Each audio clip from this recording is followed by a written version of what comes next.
안녕하세요. 오늘 초원TV의 내 삶에 들어온 선생님 또는 내 삶을 바꿔준 선생님, 곧 나의 삶에 잊지 못할 스승님에 대한 이야기, 지난번 김봉근 교수님에 이어서 두 번째로 우리 서울시 초등교육에서 사표의 모습을 잘 보여주신 홍승표 전 교육장이시면서 또 교육인생 이모작 지원대상 하셨던 선생님을 모시게 됐습니다. 반갑습니다. 예, 안녕하세요. 네. 네. 우선 선생님의 좀 소개를 간단히 해주시면 고맙겠습니다. 예, 안녕하세요. 저는 교직에 37년간 근무를 했고 마지막에 동작관악교육지원처 교육장을 끝으로 교육인생 이모자센터 센터장으로 퇴직해서 근무했던 홍승표입니다. 선생님 보시면은 항상 인자하시고 품이 넉넉하신 그런 분이라는 걸 저희가 느낄 수 있고 제자와 후배 교사들은 많이 사랑해 주셨습니다. 선생님은 우선 어디서 태어나서 어떻게 어린 시절을 보내셨는지요? 저는 고향이 충청남도, 지금은 천안시입니다만은 그 당시 천원군 수신면이라는 곳에서 태어났습니다. 수신면이 그 옆에 유관순 역사의 사당에서 거리로 2km 지점에 있는 그런 장산리 장명이라는 마을에서 태어났습니다. 그래서 어렸을 때 유관순에 대한 이야기도 많이 들으시고 사랑을 보셨겠네요. 예. 마음속에 애국심으로 자리를 잡은 데도 도움이 됐을 것 같습니다. 그리고 제가 알기로는 초등학교만 졸업하시고 중고등학교 청소년기는 좀 워낙 집안이 가난해서 사회생활을 하셨다고 하는데 초등학교 졸업하고 나서 어떤 일을 어떻게 하시고 살았는지. 제가 수신초등학교를 5학년까지 다녔습니다. 그리고 6학년 1학기 4월 달에 서울로 이사를 왔죠. 네. 이사를 오게 된 계기가 선친께서 사업을 하고 그러시다가 다 탕진하셔가지고 그야말로 서울로 피신 오다시피 해서 요 마포구 신수동에 살았습니다. 바로 요 가까이. 예, 가까이. 여기 오면서 아주 감회가 남달랐습니다. 신수동에 살면서 서강초등학교에 6학년으로 그래서 서울에 와서 서강초등학교를 졸업을 하고 그러고 학교를 못 다녔죠. 네. 처음에 어리니까 표 한 푼 주워서 갖다가 팔고 또 아시케끼 장사도 하시고 또 번데기 장사도 하시다니요? 예.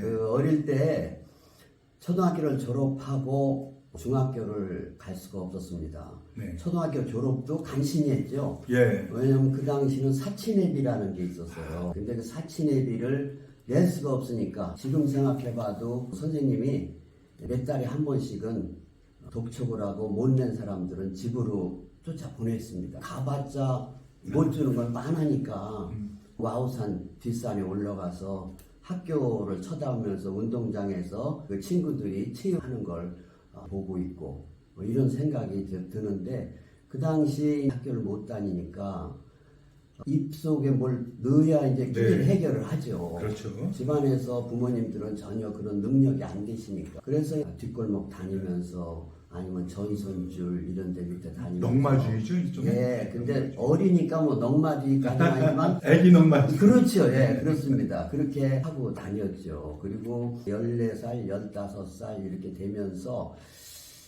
그렇게만 할 수 없고 먹는 것도 힘들고 그러니까 어떻게 연줄이 돼서 그때는 뭐 한 군데 살지도 못했습니다. 네. 집이 없으니까 이쪽저쪽 쫓겨다니면서 살고 그랬는데 답심리에 이사를 가게 됐어요. 그 당시는 집도 그렇게 많지 않고 조그만 산 위에 판자촌 같은데 화장실도 없습니다. 화장실 가려면 산 위로 올라가서 볼일을 보고 내려와야 돼요.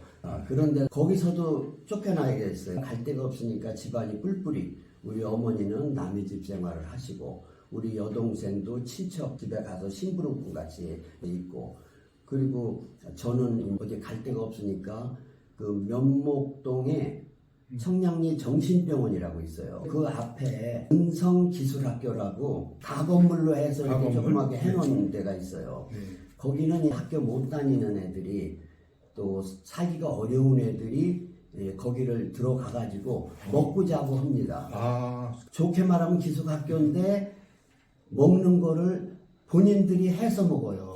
그러니까 쌀만 대줘요. 쌀이라고 그러지만 보리쌀이 3분의 2, 쌀이 좀 섞여 있는 그런 걸 주면은 그걸 밥을 하고 반찬은 그 주변으로 얻으러 다닙니다. 소금만 반 자루쯤 사다 놨어요. 네. 그럼 소금을 뿌려서 먹든가 아니면 이 김치를 얻으러 다녀가지고 지금도 생각납니다. 거기 배밭이 많았었는데 그 김치를 얻으러 다니면 양동이 하나 들고 그런 묵은 김치 같은 거를 막 주면 그걸 가지고 거의 1년을 먹다시피 이렇게 했습니다. 근데 살기가 힘드니까 신문 배달을 했죠. 조석관. 그럼 조석관은 아침 새벽에 나가고 저녁에 나가고 그러잖아요. 그럼 갔다 오면은 밥을 조금 남겨놓는 거예요. 다른 애들 배고프니까 많이 먹고 조금 남겨놓고. 이제 그렇게 해가지고 거기서 다리를 절게 됐죠. 영양실조. 그래서 소화배가 되는 경우도 있어요. 그렇습니다. 1, 2년 그렇게 다리를 절고 다니고 그랬는데 그래서 제가 키가 안 큰다 이렇게 생각했습니다. 나중에 우리 아버지가 그냥 떠돌아다니셨는지 그러니까 오셔가지고 그때 또 빚도 많이 지고 하니까 아버지가 못 들어오는 맞습니다. 그런 집안이 많았죠. 그렇죠. 그래가지고 아버지가 오셔가지고 신길동에 방을 한 칸 해가지고 5식구가 거기서 살면서 있는데 그래도 먹을 건 없이 방만 있잖아요. 네. 그래서 거기서는 다시 또 번데기 장사. 제가 번데기 장사 거의 원조입니다. 아, 그러세요? 50년대, 60년대 소년 번데기 장사. 그렇죠. 네. 그때가 15살인가 그 정도 됐을 거예요. 구루마를 하나 만들어가지고 그 위에 연탄 화덕 놓고 그 위에 솥단지 올려놓고 끌고 다니면서 번데기 번데기 이러고 다니는 거예요. 거기 신길동 살면서 영등포 시장으로 다녔죠. 영등포 시장에 꼬마 명물이었습니다. 네. 그렇게 당시. 꼬마 명물.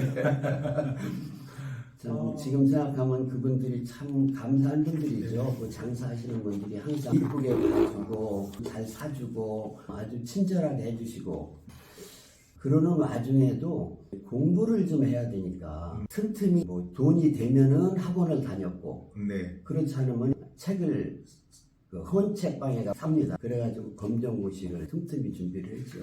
몇 년간 했습니다. 그래서 중학교, 고등학교 이렇게 검정고시를 치렀죠.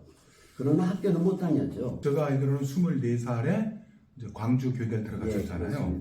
그러면은 12살에 졸업을 해서 24살까지 거의 12년을 집안을 먹여 살다시피 하면서 그 소년 가장 활동을 하셨는데 이렇게 시장 바닥에서 우리가 흔히 말할 때 굴러다닌다 그러죠, 그죠? 시장 바닥에서 구르고 그 어려운 공장에서 일하고 하시면서도 마음이 강팍해지지 않고 지금 보시면 참 따스한 마음, 폭넓은 마음을 가지게 된 내가 초등학교 때 선생님 계시다고 들었어요.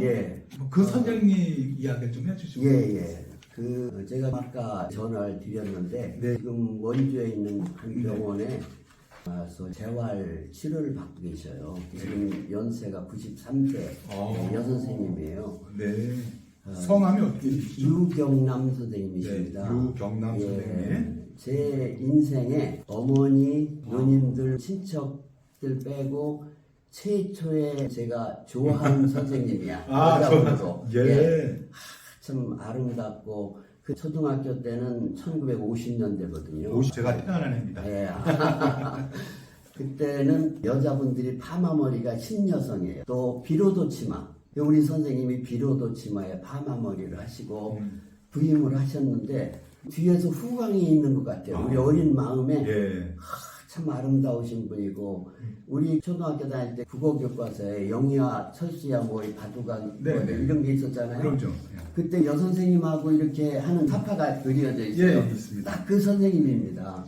그 선생님이 2학년 때 다니셨는데 한 1년을 행복하게 지냈죠. 그 선생님하고 소풍 가고 원족이라고 했죠. 그때 사이다 한 병 가져가면 좋은 거 계란 프라이 하나 해줘가지고 도시락 위에 얹어주면 최고 의력일 때 그랬던 생각. 다른 친구들은 지금 만나면 그 선생님이 굉장히 무서웠다고 그러더라고요. 근데 저는 전혀 무섭지 않고 저한테만 그래 주셨는지 하여튼 따뜻하고 그 미소가 너무 아름다우셔요.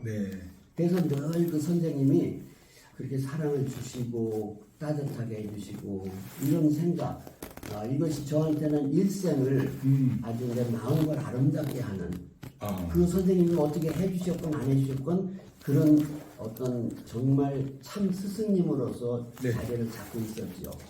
그러다가 최근 한 네. 15년쯤 전에 네. 그 선생님과 연락이 연락이 됐어요. 됐군요. 그래서 이제 그 다음부터는 그 선생님께 제가 스승의 날 되면 꼭 장미꽃, 샴페인 선물로 보내드리고 이렇게 했는데 얼마 전에 1월 한 중순경에 그 선생님이 전화를 하신 거예요. 네네. 그동안 12월 말까지 계속 저하고 네. 카톡도 하고 연락도 하고 이랬는데 네. 12월 말 돼서 딱 끊어진 거예요. 네. 연락을 안 하시는 거야. 네. 한 보름 정도를. 네. 그래서 궁금해가지고 있는데 한 1월 중순인가 그래서 전화를 하셨어.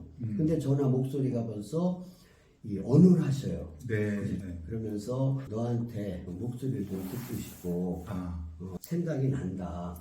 그래서 어떻게 되신 겁니까? 그랬더니 뇌출혈로 쓰러지셔서 중환자실에 계신다고. 근데 그 어눌한 심정에도 저한테 그 전화를 하실 정도로 네. 그렇게 해주시니까 얼마나 그 사랑이 깊으신 거예요. 그렇죠. 그래서 아까 전화를 또 드렸더니 그전에는 면회가 잘 안 돼서 그러는데 지금은 재활 병동 쪽으로 옮기셨다고 토요일이나 일요일에 면회를 한다고 그럽니다. 네. 그래서 다음 주나 그 다음에 한번 찾아뵐까 생각하는 그 선생님이 계십니다. 초등학교 2학년이면은 네. 9살이죠, 그죠? 그렇죠. 46년생이시니까 예. 지금까지 70년 동안 그 선생님을 참 따뜻한 선생님, 어머니 다음에 그렇죠. 정말 그렇죠. 처음 만나 예, 예. 그 어머니 같은 분도 지금 마음에 담고서 그렇습니다. 평생을 사신 거잖아요. 예. 그래서 그 어려운 거를 이겨내는데 많은 도움이 되지 않았을까. 예, 아니 그런 그 말씀을 생각이 하시니까 듭니다. 제가 어려울 때요. 네, 네, 이제 어머니도 계시지만은 네. 그 선생님도 항상 떠올라요. 어려울 때 뭐라 그러실까? 힘내라. 네. 아마 그러셨을 것 같아요. 힘내라. 예. 그 어려울 때 그렇게 떠올리시는 어머니 또 다른 또 선생님이 예. 있다라는 거는 정말 한 사람이 이렇게 성장하는 데서 굉장히 중요한 씨앗이 될 것 같습니다. 예, 그래서 제가 교직에 있으면서 늘 네. 후배들이나 얘기할 때 선생님의 말 한마디, 행동 하나 네. 이것이 우리 제자들한테 얼마나 큰 영향을 미치느냐. 그게 중고등학교도 물론 있지만 특히 초등학교 네. 어릴 때 그거는 정말 말할 수 없는 큰 거거든요. 그래서 나는 초등학교 선생님들이 조금 더 자부심을 가지고 근무를 해줬으면 좋겠어요. 정말 네. 큰 역할을 하고 있는 거다. 지식도 중요하지만 그런 마음의 힘이 될 수 있는 그런 어려울 때 떠올려줄 수 있는 그 한 사람이라는 것처럼 우리 초등학교 교사들이 정말 가슴을 깊이 새겨야 될 그런 말씀 같습니다. 그렇다 하더라도 사실 그 청소년기에 가장 민감하고 어려운 시기에 끊임없이 도전하고 하면서 살으셨지만 교대로 오기까지 그때 교대라는 거 잘 모르고 그랬었던데 전혀 어떻게 몰랐죠. 알고 이렇게 오셨는지 좀 예. 궁금해요. 네. 중고등학교 다니지를 않으니까 누가 나를 안내해 줄 사람이 없는 거 아니에요. 네. 어떻게 보면 진로 지도라고 그럴까? 교육자들이 얘기하는 그런 게 전혀 없죠. 네. 가정에서는 뭐 거의 백지고 사회에서도 뭐 학교나 다니는 선생님이나 친구들 얘기를 들을 텐데 그렇지 않고 공장이나 뭐 이렇게 다니면서 누가 해주겠어요. 그런데 네. 지금 생각해봐도 저 인생에 너무 감사하다. 정말 어쩌면 이렇게 제 인생에 이렇게 훌륭한 길을 저는 크리스찬입니다. 하나님이 이렇게 안내를 해주셨을까 이런 생각을 하는데 다른 장사도 하고 막 뭐 공장도 이 공장 저 공장 다니면서 하는 네. 것 중에 보색 공장을 다녔어요. 내가 본이라고 그러죠. 일본말로 가다라고 네, 하는데 가다에 끼는 네. 그걸 맡았습니다. 근데 굉장히 제가 그걸 빨리 잘 꼈어요.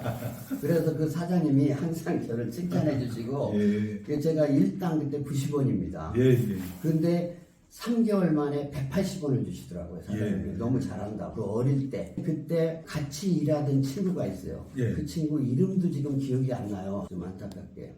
그 친구가 한 번은 같이 기숙사 같은 데서 누워서 있는데 무슨 책을 보더라고요. 그게 무슨 책인가 봤더니 진학이라는 책이. 그 당시에 대학교 갈 때 지도서로는 유일했어요. 네네. 그러니까 거기 보면은 서울대학부터 쭉 상황하고 어떻게 입학하는지 시험광은 뭔지 안내돼 있어요. 네. 그리고 맨 마지막에는 교대가 있더라고요. 그 친구가 그걸 보면서 공부를 한대요. 네네. 그 당시 5급 공무원 면서기가 되는 네네. 게 꿈이라 공부한다고 하더라고요. 그러면서 그 책을 자기는 다 봤으니까 저한테 주면서 무슨 얘기를 하느냐면은 네. 맨 뒤에 교대를 보니까 네. 교대는 2년만 공부하면 된다. 네네. 그러면 그렇죠. 봉급이 10,000원이 넘는다. 학비도 싸고. 그 당시에 제가 봉급을 4,000원 받았어요. 근데 10,000원을 더 받는다 그러더라고요. 예. 2년만 공부하면은 선생님 된다. 네. 그러니 생각지도 못하니 선생님 이거 한번 해보자. 네네. 그때 아버지가 또 사업을 하다 잘못하셔가지고 부도가 나서 지방으로 피신해 가 계셨어요. 네. 그런 얘기지만 예. 근데 광주에 가 계셨더라고요. 동광주역 삼선연탄 공장이 있는데 그 옆에 시커먼 그 판자촌 같은 그 골봉 안에서 계시더라고요. 그래서 거기를 찾아갔죠. 아버지 입학금만 대주시면은 제가 모든 걸 다 해서 학교를 졸업할 테니까 입학금만 대주세요. 그랬더니 아버지가 그럼 해봐라. 내가 무슨 수를 쓰든지 보고 입학금 내가 해줄게. 이렇게 해서 공부를 했지. 아버지가 아시던 그 사람 그 딸이 교대 다닌대요. 네. 그래서 거기서 공부했던 그 책을 받아가지고 독서실을 다녔죠. 3개월 다녔습니다. 12월쯤에 예비고사라는 걸 봤어요. 네. 합격을 해서 그 광주에 가 있으니까 예비고사 합격하면은 전부 서울로 간다고 그러더라고요. 네. 근데 저는 광주 교대를 가겠다. 네. 그랬더니 왜 광주 교대를 가느냐. 예비고사까지 합격했는데. 그 당시 시골 학교들은 한 학교에 예비고사 합격한 사람이 한 명도 없었다. 그래가지고 어쨌든 광주 교대를 가게 됐죠. 입학하는데 1.1대 1이에요. 시험을 안 보는 거예요. 네네. 그때 제가 먼저. 굉장히 낙담을 했어요. 그래서 교대가 굉장히 그렇게 참 인기가 없었죠. 제 마음속에는 장학금을 받아야 내가 학비를 대는데 시험을 안 보니 그랬던 기억이 납니다. 네. 안내줬던 그 친구가 지금도 이거 하나님이 보내주신 친구였나. 너는 이 길을 가게 할 그럴 목적으로 해주신 거 아닌가. 네.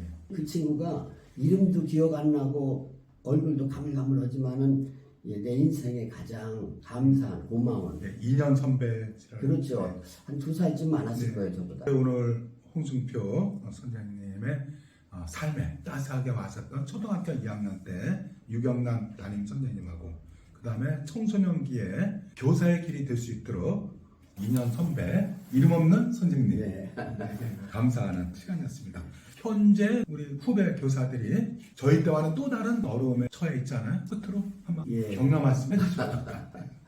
아마 지금 연세가 10대 이상 되신 분들은 다 그랬을 거예요. 교직에 있는 선생님들이 성직이라고 그랬죠. 그리고 참 스승, 선생님의 그림자는 봐지도 않는다. 참 뭐 마음으로 존경하는 게 있지만 지금 시대가 변해가지고 하나의 근로자 그리고 그 당시는 지방 같은 데 있으면은 선생님이 최고 학부를 졸업한 사람이에요. 네, 그렇죠. 근데 지금은 다들 학벌도 좋고 그러다 보니까 선생님에 대한 존경심도 없어지고 선생님 스스로도 자신을 높게 생각지 않고 그래서 참 안타까워요.